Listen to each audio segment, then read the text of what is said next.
বলছি তো ভুলে লেগেছে। দেখ এলিতে ফালতু ঝামেলা করিসনি। এতখানি না ভুলে লেগেছে না, তুই যেমন আমার জামাতে দাগ লাগিছে আমিও তোর জামাতে লাগাবো।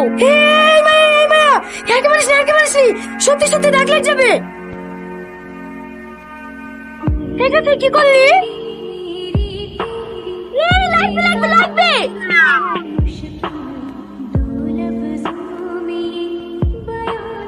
এটা কে মারলো? স্যার সালমা।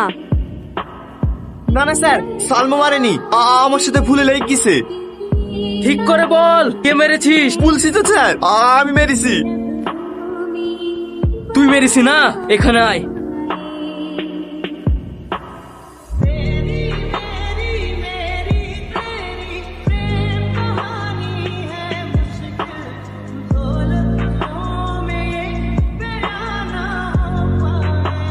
তোকে কে বলিস আমার দোষ গাড়ি নিতে? কতক্ষণ এটা দাগ বসে গেছে। ও কিছু হয়নি, ছাড় চ। তুই কি ভাবিস তোর লাগলে আমার কষ্ট হয় না? আরে এরকম আমার ছোটবেলায় কত খেয়েছে আব্বার হাতে, ও অভ্যাস আছে। দাঁড়া, কিরে বলেনি কোথায় পালি? তোর লেগে তো কিন্নু। ওই তখন দোকানের সামনে দাঁড়িয়েছিল, এই মলম গিলার লেগি। হ্যাঁ তুইও না পারিস সত্যি, কোথায় একটা লেগেছে তাই আবার মলম লাগাতে হবে। দেখি ছাড়। চুপ করে দাঁড়া তো, নাহলে এবারে আমি মারবো।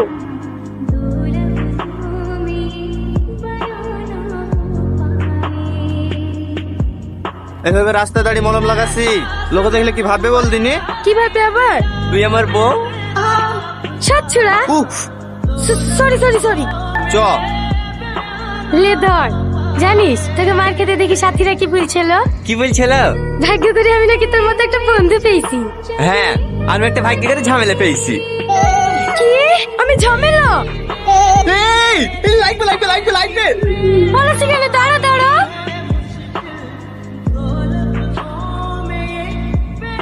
মা, ও মা, এই বিস্কুটের প্যাকেটটা আমায় দাও না, আজ 3 দিন ধরে কিচ্ছু খাইনি। সালমা, প্যাকেটটা দিয়ে দে। প্যাকেটে তো দুটো আছে, আপনি একটু এখানে বসেন, আমি এক্ষুনি কিনে এসে দিচ্ছি। এই দিতে আয়। আরে আস্তে আস্তে খান, এখন আপনার জন্য আরেক প্লেট বিরিয়ানি আছে। খেলেন মা, পানি খেলেন। হেইলেন, বিস্কুটের প্যাকেটটা রাখেন, পরে খেলিয়েন। এই নিয়ে আপনার কি হয় নাকি? না কেউ হয় না, এই রাস্তা দিয়ে যাচ্ছিলাম, অনেক খিদে পেয়েছে বললো, তাই দোকান থেকে বিস্কুটের প্যাকেটটা নিয়ে এসে দিলাম।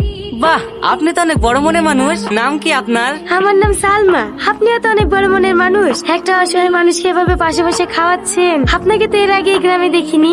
দেখবেন কিভাবে, আমি তো আজকে এই গ্রামে বেড়াতে এসেছি। কাদের বাড়ি বেড়াতে এসছেন? ওই যে গর্তের উপর মুদিখানার দোকান আছে। মুদিখানা? সোহেলদের বাড়ি বেড়াতে এসছেন? হ্যাঁ, সোহেল আমার ফেসবুক ফ্রেন্ড। আমার গ্রাম দেখার খুব ইচ্ছে ছিল, তো তাই কটা দিনের জন্য ঘুরতে আসলাম।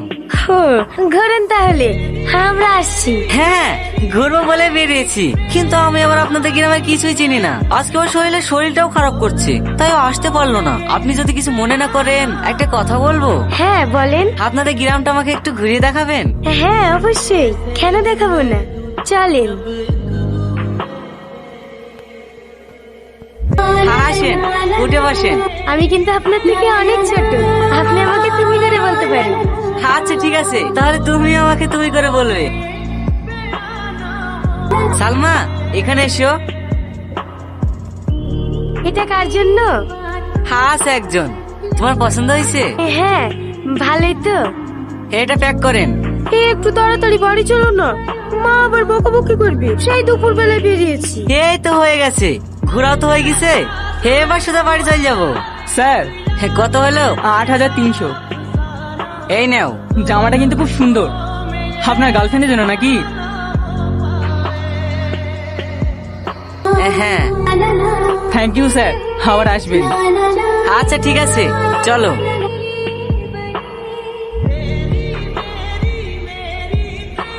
থাকো, আসছি।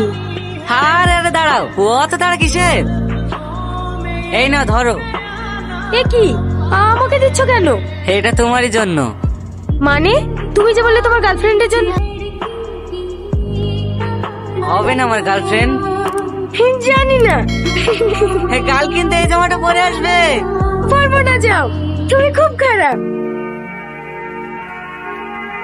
নাটকটা কিন্তু তুই বেশ ভালোই করেছিস। এই নে তোর 5000 টাকা। ঠিক আছে বাবু। আর শোন, এই কথা জানে কোথাও লিক না হয়। না না বাবু, আপনি নিশ্চিন্তে থাকুন।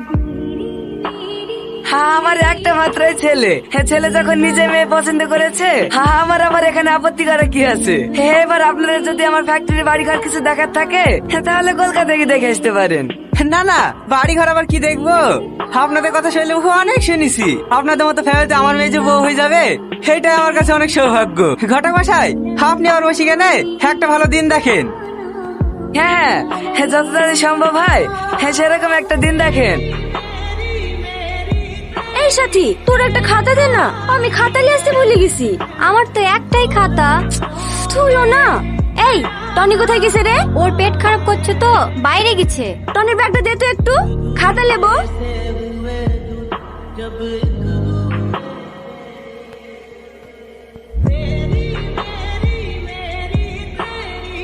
একটা কথা বলবো বলবো করে কিছুটাই তোকে বলতে পারিনি।